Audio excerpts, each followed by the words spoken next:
The Hamilton-Wentworth Regional Police Emergency Response Unit moved in on the Satan's Choice Clubhouse on Lottridge Street. Club president Johnny 𝘛𝘪 is out on bail in connection with charges he's facing thanks to the bombing of the 𝘛𝘩𝘪 police station in December of 1996. It was just so perplexing having all of the personal stories of, hey buddy, how you doing? It's like, hey Bruiser, how you doing? Big hug.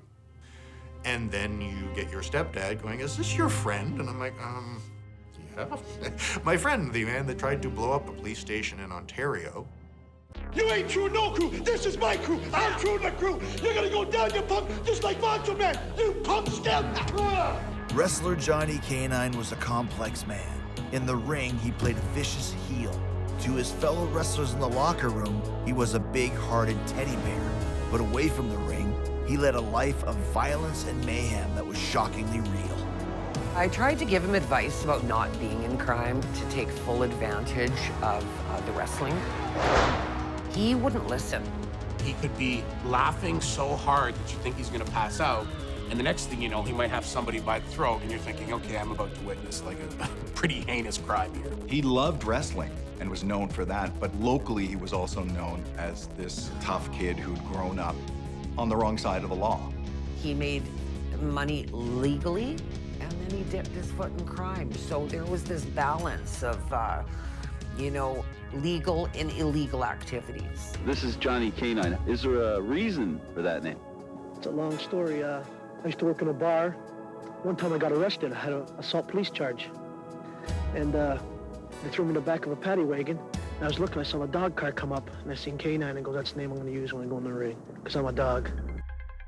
At the time, other than wrestling, what did you know that he did for a living? I don't know. Johnny grew up borderline poor, barely making it. So the wrestling, he made a bit of money, but not near as much as he wanted. So that's why he worked for a family. I'm not going to say the name. The Guerrero family, which was a big family in Hamilton. He had acquaintances among all the traditional organized crime families. People who had debts would give a percentage of the debt to somebody like Johnny 𝘛𝘪, and he would take a profit off them, and he would collect the money. And it was a lot easier for Johnny to do it because basically of his appearance. A few times he'd come home with blood on his shoes, wash his hands, and that was one of the ways he made his cash. Johnny rapidly integrates himself into the world of outlaw biker gangs when he joins one of Canada's most notorious groups, the Satan's Choice Motorcycle Club.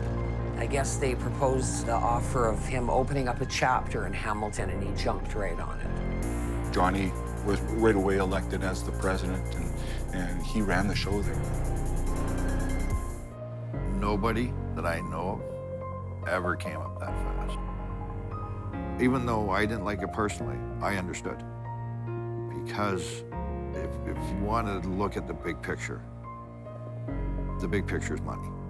When people hear in that drug crime world that you got Johnny 𝘛𝘪 backing you, you make more money. People are scared, right? So it was easy for him to make 20, 30 grand in a matter of 20 minutes, no joke.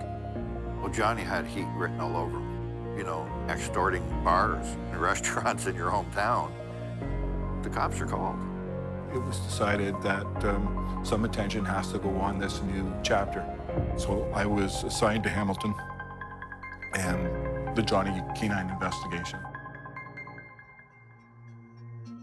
Johnny 𝘛𝘪 formed a relationship with a member of the 𝘛𝘩𝘪 chapter by the name of Michael 𝘛𝘩𝘪. Michael 𝘛𝘩𝘪 was probably the most dangerous biker that I've ever met. On one particular night, they decided, let's go to the Solid Gold. And the Solid Gold was a adult entertainment place. All the 𝘛𝘩𝘪 members fold up their colors and they put them in their saddlebags. And Johnny 𝘛𝘪 says, what are you guys doing? He says, well, I can't wear colors in the Solid Gold. It says no colors. Johnny said, hell with that. We're gonna wear our colors in here. He went from, I'm just a wrestler, to he's Al Capone. And when you get the Al Capone syndrome, that means you can do whatever you want. Well, in the Solid Gold, the staff said, we can't serve you. There's a no color policy here, and we'd like you to leave. The Satan's Choice members dug their heels in and says, no, we're not leaving. Sudbury police are called, and there's a face-off basically between the Sudbury police and the Satan's Choice. The Satan's Choice back down. Johnny K9 and Mike Dubé talk about how upset they were with what happened at the Solid Gold. So they decided that they would bomb the strip club. K9 and another member of the Hamilton group offered to arrange the explosives and the bombs.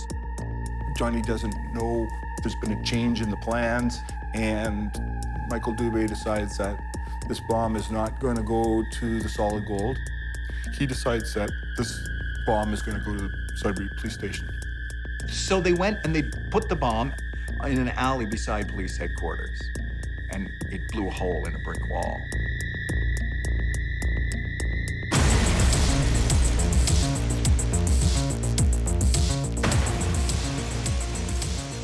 A phone call is basically made to Johnny. Another member calls him and says, yeah, the police station got bombed in Sudbury.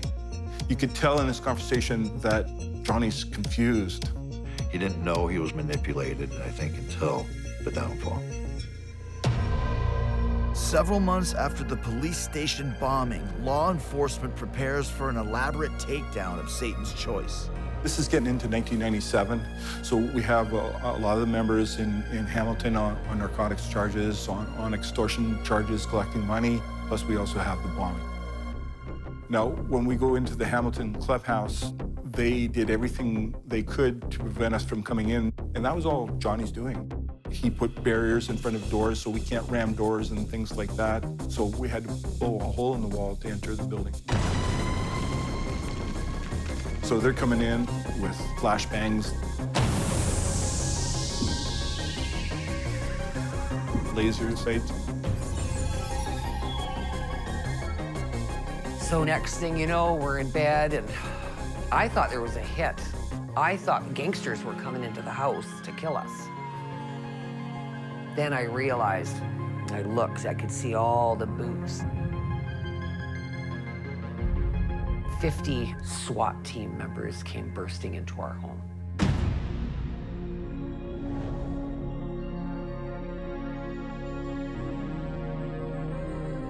Yeah, it was over at that moment. Yeah.